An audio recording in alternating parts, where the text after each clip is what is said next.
been searching, follow every step, every road, every single trace. Hey guys, welcome back to another Inside Look episode, and today we're going to be looking at this coffee maker and what's inside of it. So everybody has a coffee maker normally, or these days you probably have an espresso. So anyways, this one's retiring at our house, so I figured I'd tear it apart and see what it looks like. This is the Kenmore, not sure what model. Anyways, so let's crack this thing open and see what's inside. Alright, so the first thing we're going to do is we're going to take this off. We don't really need this. That's just in our way. Put it back here. As you can see, the lid opens on the top here, and this is where you pour your water in, and this is the filter. It has a basket here and a filter inside of it.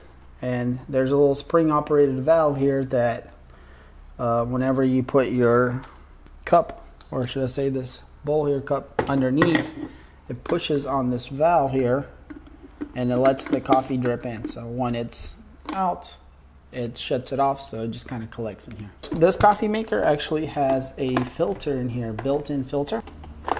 As you can see right here, it's actually some kind of charcoal filter, I think.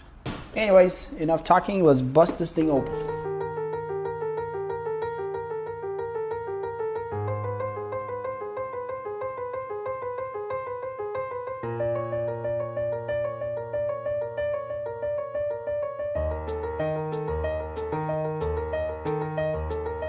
Alright, so here it's kind of interesting. I actually never seen what goes down in the coffee maker. You always, at least I always wondered what's going on in here, because, you know, coffee makers seem pretty simple, but looking at this is not simple at all, actually. And it spirals around this. This looks like a heating element maybe right here. Alright, let's get this thing apart even more and see if we can get some of these pieces off and figure out what does what.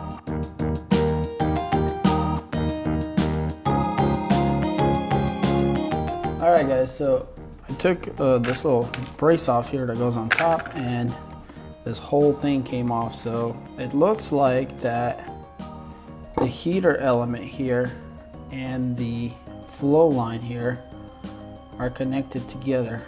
Looks like it heats up the water as it heats up the bottom part over here.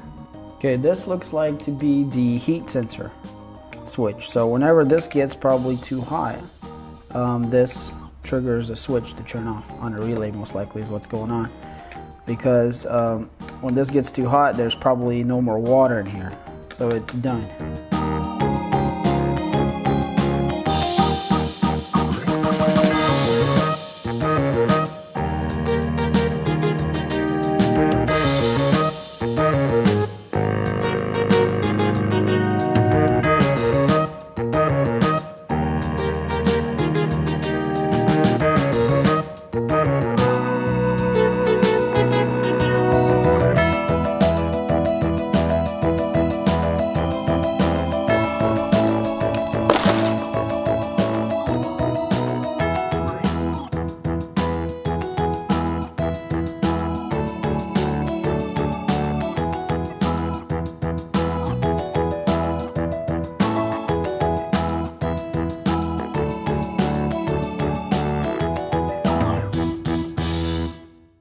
Alright guys, so let's recap here of what we've seen. So I got everything out and it's all right here, the main components.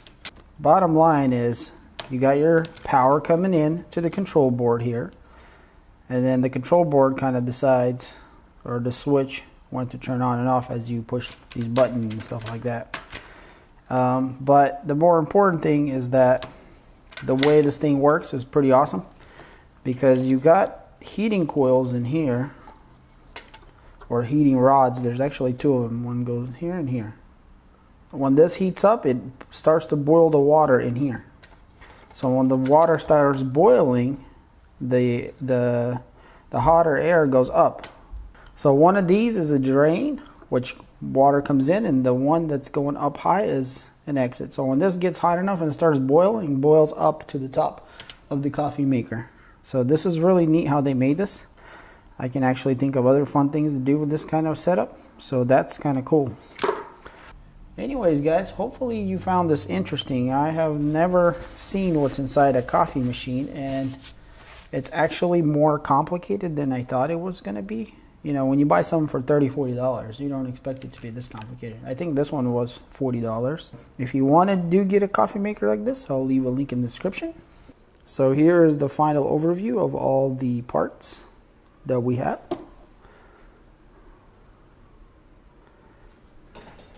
Alright guys, thanks for watching this video. Check out my other videos where I take things apart. And if you like this video, hit the like button, hit that subscribe button. Alright, thanks for watching, and I'll see you on the next one. Peace.